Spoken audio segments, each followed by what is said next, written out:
Sambil melakukan selebrasi, Patrick Kluivert mencoba untuk melepaskan seragamnya. Namun ia berpikir untuk melakukannya di tengah jalan.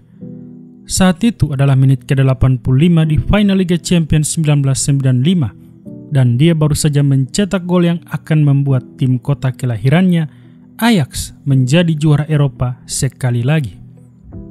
Dia baru berusia 18 tahun, namun dia telah menjadi pusat perhatian di panggung termegah sepak bola Eropa. Tidak ada yang pernah menampilkan diri mereka secara spektakuler seperti ini kepada para penggemar sepak bola di seluruh dunia, dan tidak banyak yang kemudian memiliki karir seperti yang ia raih.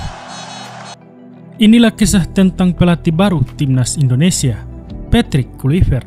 Sehebat apa dia ketika masih menjadi seorang pemain sepak bola profesional? Simak kisahnya.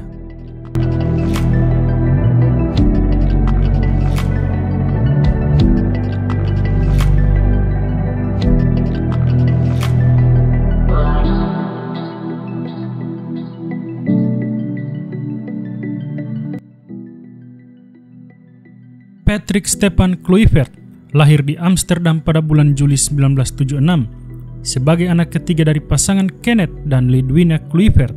Ayahnya adalah seorang pemain sepak bola dan berasal dari Suriname, sebuah negara bekas jajahan Belanda yang juga memiliki akar dari para pemain terkenal Belanda lainnya seperti Frank Rijkaard dan Ruud Gullit. Ibunya Ludwina lahir di Curaçao, sebuah pulau kecil di Karibia yang merupakan bagian dari Antillen Belanda yang hingga mendapatkan otonomi pada tahun 2010. Tidak lama kemudian ia mulai bermain bola dan segera terlihat bahwa ia akan menjadi pemain yang istimewa. Setelah mengasah kemampuannya dengan bermain di jalanan dan untuk tim lokal Skellingwoude, Kluivert menarik perhatian pemandu bakat Ajax yang terkenal Jelly dan bergabung dengan akademi mereka yang terkenal pada usia 7 tahun. Akademi Ajax terkenal subur dalam menghasilkan pemain berbakat dan metode uniknya berperan besar dalam hal itu. Meskipun ia kelak menjadi seorang penyerang mematikan, peraturan yang diterapkan di Akademi Ajax menyatakan bahwa setiap pemain akan bermain di sejumlah posisi di lapangan. Hal ini berarti bahwa Kluivert harus bermain di 4 lini belakang dan lini tengah sebelum akhirnya ia bermain di lini depan.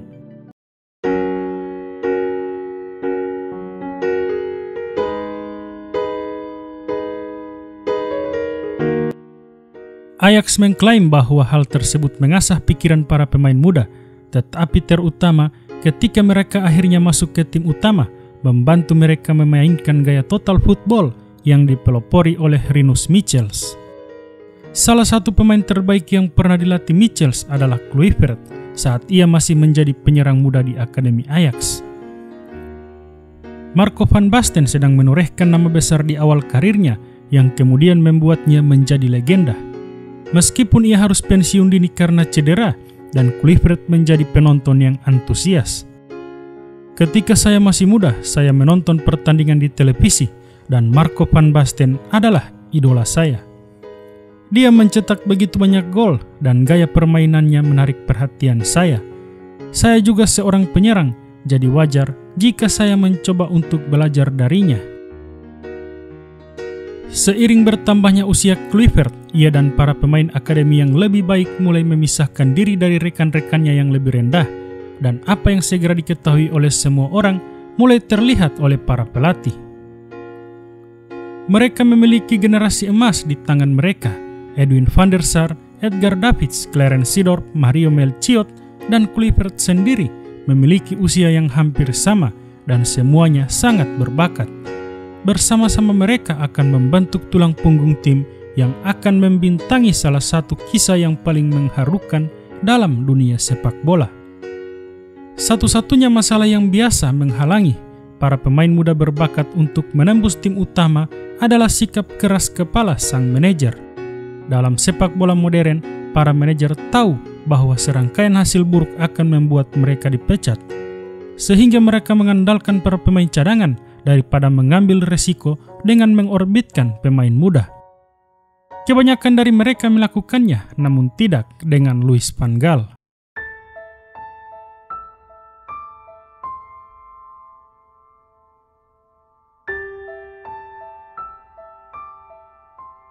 Setelah menapaki jenjang karirnya bermain untuk semua tim muda Belanda, Kluivert telah cukup membuat Van Gaal terkesima, sehingga dia diberi kesempatan untuk masuk ke tim utama. Sekali lagi, seorang manajer akan memainkan pemain muda sebagai starter dalam pertandingan yang tidak terlalu penting, jauh dari tekanan. Pertandingan persahabatan pramusim misalnya, sekali lagi bukan Van Gaal orangnya. Pada usia 18 tahun, Kluivert berhasil melakukan debutnya sebagai pemain inti di Piala Super Belanda. Lawannya tidak lain adalah rival sengit Feyenoord. Sebagai seorang penggemar Ajax, ini adalah sesuatu yang telah lama diimpikan Kluivert. Maka, pada 21 Agustus 1994, Patrick Kluivert mengambil langkah pertama dalam karir profesionalnya. Kesempatan itu akan membuat pemain yang paling berpengalaman sekalipun merasa gugup. Namun hal itu tidak membuatnya gentar. Faktanya, dia tampak berkembang pesat seperti halnya seluruh tim Ajax.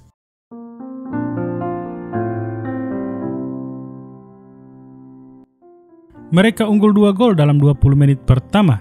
Di menit ke-25, Ajax kembali berhasil membobol gawang lawan. Vini de George memimpin serangan yang luar biasa di sisi kanan, dan di sudut layar televisi, para pemirsa melihat seorang remaja kurus melakukan lari yang sangat cerdas. Berlari menjauh dari pengawalnya, itu adalah Kluivert.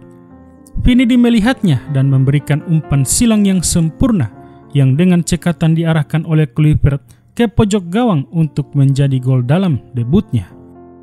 Dengan tangan terentang, ia hanya menikmati cahaya dari sebuah momen yang nyata di hari yang sudah menjadi hari yang nyata.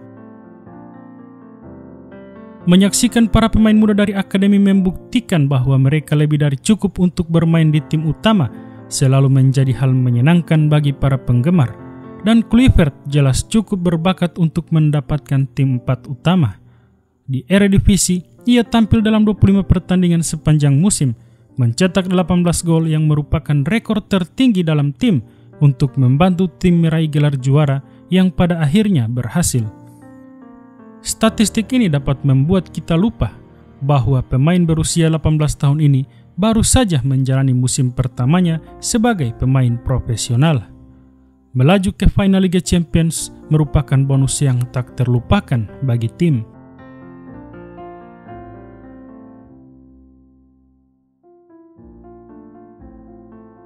Di awal musim kompetisi Eropa, Ajax melakukan debut mereka di fase grup Liga Champions. Meskipun mereka disegani, mereka tidak benar-benar dianggap sebagai ancaman besar. Beberapa bulan kemudian, tim muda ini akan menuju ke Wina dengan kesempatan untuk mengangkat trofi untuk keempat kalinya. Keberanian para pemain muda yang tampaknya membuat mereka menjadi sorotan. Setelah hanya mencetak 1 gol di Eropa pada musim tersebut, Kluivert hanya duduk di bangku cadangan ketika susunan pemain untuk final diumumkan. AC Milan merupakan lawan yang menakutkan, namun Kluivert tetap percaya diri. Dari tempatnya di bangku cadangan, sang pemain muda memiliki kesempatan untuk mengukur kemampuannya jika diturunkan melawan Rossoneri. Dengan sabar ia menunggu saat pertandingan berlangsung di depannya. Jari Litmanen menjadi starter di depannya, namun kesulitan untuk menembus pertahanan Milan yang terkenal kokoh. Sebelum Van Gaal berterima kasih atas kegiahannya dan menggantikannya dengan Kluivert, pada menit ke-70 ia masuk ke lapangan. Selama 15 menit berikutnya, ia terus menekan lawannya, menutup ruang gerak, dan mencoba menempatkan dirinya dalam posisi mencetak gol sebelum momennya tiba. Lini pertahanan Milan yang biasanya sangat rapat mengambil waktu untuk kembali ke barisan pertahanan dan menempatkan Kluivert dalam posisi onside. Langkah ini dilakukan dengan sangat mudah saat Kluivert menerima umpan di luar kotak penalti dari Rijkaard. Sebelum membalikkan badannya ke arah gawang, dua sentuhannya terlihat tidak biasa, namun ketika peluang itu seolah-olah menjauh darinya, ia menusuk bola melewati Sebastian Rossi di gawang.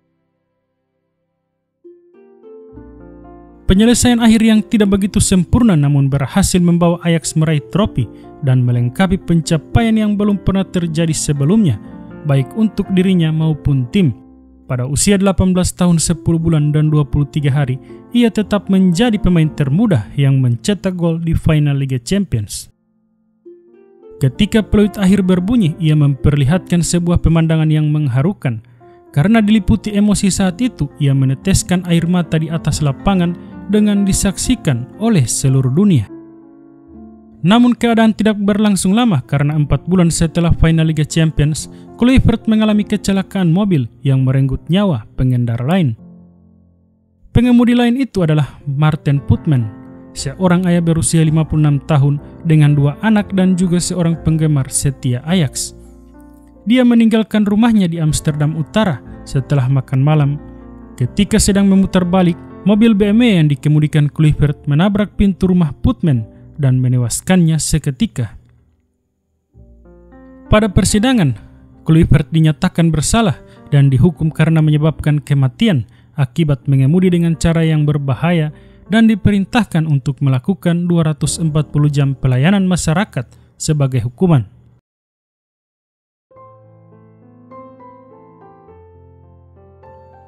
Sesuatu dalam diri saya telah hancur, saya tidak akan pernah bisa sepenuhnya bahagia lagi.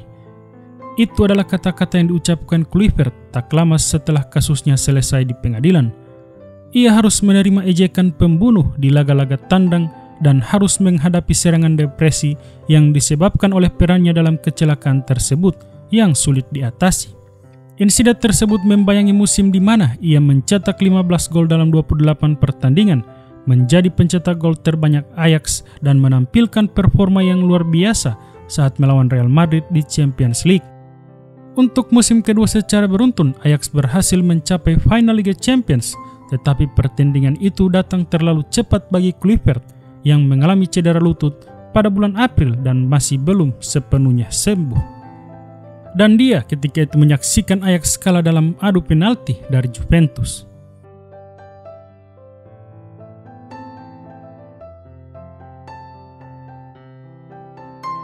Setelah menjadi pemain internasional Belanda sejak melakukan debutnya pada tahun 1994, Kluivert masih dipilih untuk bermain di Euro 96 meskipun ia mengalami tahun yang penuh gejolak dan meskipun ada kekhawatiran tentang cedera yang sama yang membuatnya absen di final melawan Juventus. Belanda memang tidak diperkuat olehnya karena ia harus berjuang untuk mengatasi cederanya dan tim harus berjuang. Pada pertandingan terakhir grup melawan Inggris dan membutuhkan gol, ia masuk sebagai pemain pengganti dan mencetak gol, membawa Belanda melaju ke perempat final di mana mereka dikalahkan Prancis melalui adu penalti. Pada awal musim 96-97 sudah menjadi rahasia umum bahwa Kluivert berniat untuk pindah ke AC Milan. Kecelakaan mobil dan cedera pada musim sebelumnya telah berhasil meyakinkannya bahwa sebuah awal yang baru diperlukan dan teman baiknya David sudah lebih dahulu bergabung dengan Rossoneri. Hal ini membuatnya menolak tawaran kontrak baru dari Ajax selama musim di mana ia hanya bermain 17 kali karena cedera yang sulit disembuhkan. Pada akhir musim ia memang bergabung dengan AC Milan dengan status bebas transfer. Klub Italia itu menggambarkannya sebagai pengganti yang sempurna untuk sesama pemain internasional Belanda Marco van Basten yang kekosongannya masih berusaha diisi oleh klub setelah pensiun dini karena cedera. Penandatanganan Kluivert terjadi di tengah-tengah banyaknya keriuhan dan para pengamat secara umum melihatnya sebagai sebuah langkah yang sangat bagus. Milan memiliki striker yang mereka yakini akan memimpin lini depan dan memberikan mereka trofi untuk tahun-tahun mendatang. Dan Kluivert mendapatkan awal yang baru di klub yang lebih besar daripada yang akan ia tinggalkan. Sebuah gol fantastis ke gawang Juventus membuat segalanya menjadi awal yang baik baginya, namun ia hanya sebatas yang ia dapatkan di San Siro. Pada akhir musim ia hanya mencetak 6 gol dari 27 penampilan dan terkadang mengalami pelecehan rasis dari para pendukung tim lawan dan sebagian kecil fans Milan. Itu semua berarti bahwa waktunya di Milan akan berakhir pada musim panas itu. Reputasinya masih tinggi di Belanda, meskipun ia mengalami kesulitan di Italia, dan ketika pengumuman skuad Piala Dunia musim panas itu tiba, nama Patrick Kluivert termasuk di dalamnya.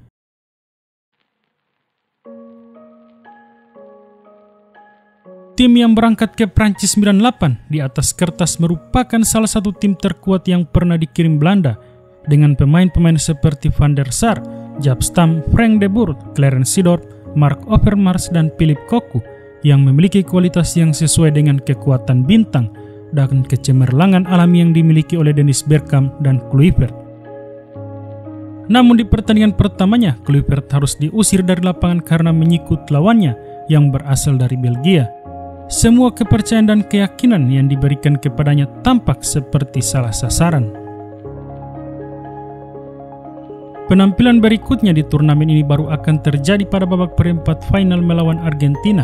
Dengan kepercayaan yang harus dimenangkan kembali, dia melakukan segalanya dengan cara yang benar, membuka skor dalam pertandingan yang akan selalu dikenang karena gol kemenangan Dennis Bergkamp yang terkenal. Di semifinal, Belanda akan berhadapan dengan Brazil, sang juara bertahan saat itu, di Marseille. Setelah tertinggal oleh gol Ronaldo pada menit ke-46, Belanda mengejar pertandingan saat memasuki tahap akhir. Ketika bola mencapai Ronald de Boer di sayap kanan, ia melepaskan umpan silang yang terlihat berbahaya yang berhasil disundul oleh Kluivert dan menjadi gol penyeimbang. Terlepas dari luapan emosi yang ia rasakan setelah 24 bulan sebelumnya, ia masih bisa melakukan salah satu selebrasi paling keren di Piala Dunia dengan berlari ke arah bendera pojok dan menunggu rekan-rekan setimnya memeluknya.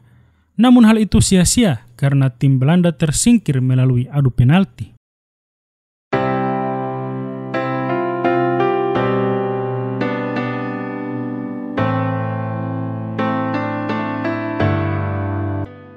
Kembali ke kancah klub, setelah mengetahui masalah yang dialami mantan anak didiknya di Italia, Louis van Gaal siap untuk mengasuh Kluivert sekali lagi dan memberinya penantian yang ia butuhkan.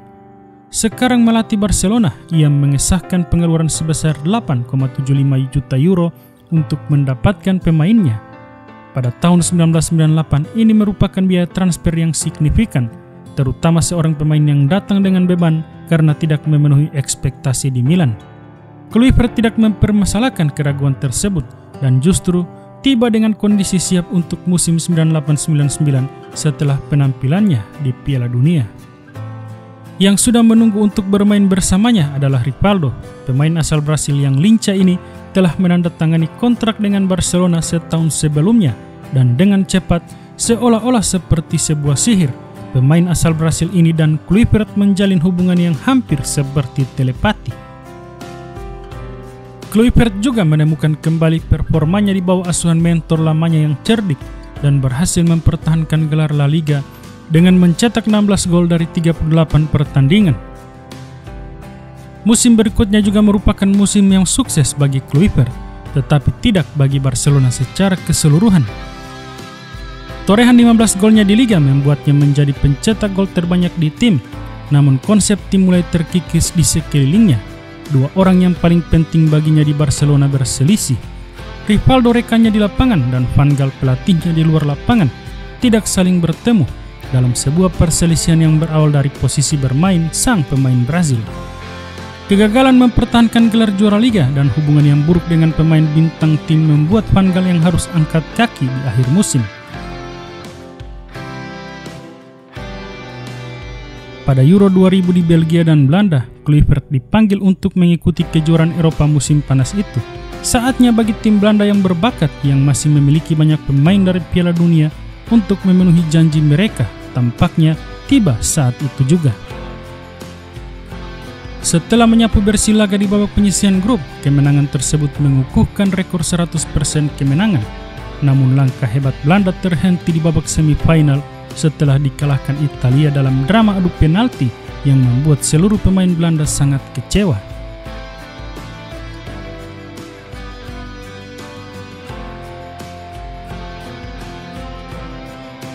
4 tahun berikutnya di Barcelona tidak menghasilkan trofi karena klub diguncang oleh kesalahan manajemen dan serangkaian kampanye liga yang sangat buruk. Dia secara teratur memberikan kontribusi dengan gol-golnya hingga dia pindah ke Newcastle pada tahun 2004, di mana meskipun mencetak 13 gol di liga, opsi untuk tahun kedua dalam kontraknya tidak digunakan. Ia kemudian bermain sebentar di Valencia sebelum kembali ke Belanda bersama PSV dan kemudian Lille, di mana ia gantung sepatu untuk selamanya.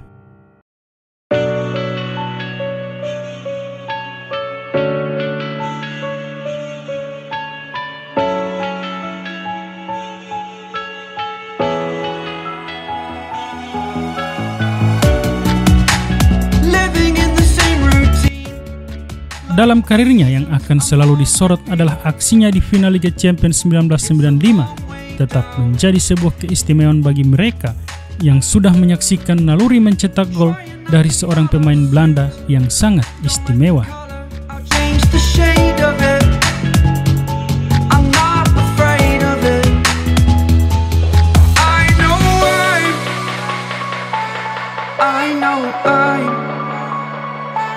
Holding on to this, holding on.